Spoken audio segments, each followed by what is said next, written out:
রামকৃষ্ণ মিশনের হামলার ঘটনা ডাকাতির মামলা যুক্ত করা পুলিশের আবেদন মঞ্জুর করল জলপাইগুড়ি আদালত। গত রবিবার ভোর রাতে জলপাইগুড়ি রামকৃষ্ণ মিশনের সেবক আবাসে দুষ্কৃতী হামলার ঘটনা ঘটে। 30 থেকে 35 জন দুষ্কৃতী সশস্ত্র অবস্থায় হামলা চালায় এবং নিরাপত্তার দায়িত্বে থাকা কর্মীদের অপহরণ করে নিয়ে যায় বলে অভিযোগ। ঘটনার মূল অভিযুক্ত প্রদীপ রায় গা ঢাকা দিয়ে থাকলেও ঘটনায় যুক্ত থাকার অভিযোগে 5 জনকে গ্রেপ্তার করে জলপাইগুড়ি আদালতে হাজির করে রিমান্ডের আবেদন জানায় পুলিশ। একই সঙ্গে মামলার ডাকাতির ধারা যুক্ত করার আবেদনও জানানো হয়। ব্যুরো রিপোর্ট, বঙ্গ সংবাদ।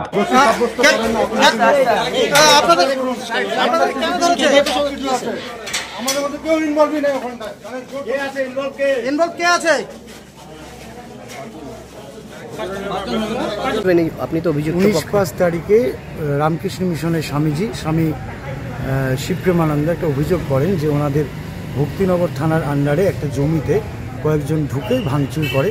সেই ভিত্তিতে পুলিশ 5 জনকে নিয়ে আসে এবং পুলিশ ডাকাতির অভিযোগও নিয়ে আসে। আগে চুরির অভিযোগ ছিল, 395-এর পেয়ার দেয় এবং 7 দিনের জায়গায় আজকে 5 দিনের পিসিআলা হলো। আবার 27 তারিখে ওদের প্রোডাকশন হবে। তা আপনারা কি জামিনের আবেদন করছেন? জামিনের আবেদন আমরা করছিলাম, জামিনের আবেদন খারিজ হয়ে যায়। 27 তারিখে আবার ডেট বললে ওদের প্রোডাকশন হবে। তো ফার্দার কি মুভমেন্ট হবে? দেখি আবার জামিনের আবেদন করবো আমরা। আপনার নাম আর পরিচয় কেন? শান্তনু ভৌমিক, জলপাইগুড়ি কোর্ট, নবপল্লী। ধন্যবাদ। Thank you. রামকৃষ্ণ মিশনের ব্যাপারে একটা মামলা ওখানকার মহারাজরা করেছিলেন যে গভীর রাতে, রাত 3টের সময় অনেকে মিলে, প্রদীপ রায়ের নেতৃত্বে অনেকে মিলে তারা মিশনে অ্যাটাক করে, ঢোকে ভেতরে সেবক রোডে মিশন হাউসে এবং সেখানে গিয়ে ওখানে ভীষণ মারধর করে ওয়াচারদের, মোবাইল ফোন কেড়ে নেয়, সিসিটিভি ইনস্টলেশন যেটা আছে সেটাকে ড্যামেজ করে। এর ফলে একটা মামলা হয় মহারাজের এফআইআর অভিযোগের ভিত্তিতে।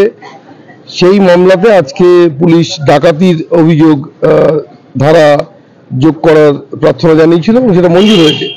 এবং এই মামলায় আরো ভালো তদন্ত করার জন্য, গোটা বিষয়টাকে পরিষ্কার করে বুঝিয়ে ওঠার জন্য পুলিশ এখানে পুলিশ রিমান্ড চেয়েছিল, পুলিশ হেফাজত চেয়েছিল 5 জন আসামিরই 5 দিন করে। এদের প্রত্যেকের জন্য 5 দিন পুলিশ রিমান্ড গ্রাহ্য হয়েছে কোর্ট থেকে। আচ্ছা, অস্ত্র আইনে কোনো মামলা হয়? না, অস্ত্র আইনে ধারা প্রয়োগ আর মূল অভিযুক্ত হিসেবে যার এফআইআর নেম রয়েছে তিনিও তো বোধহয় গ্রেপ্তার হন না। প্রদীপ রায় পলাতক রয়েছে, এখনো গ্রেপ্তার করতে পারেন।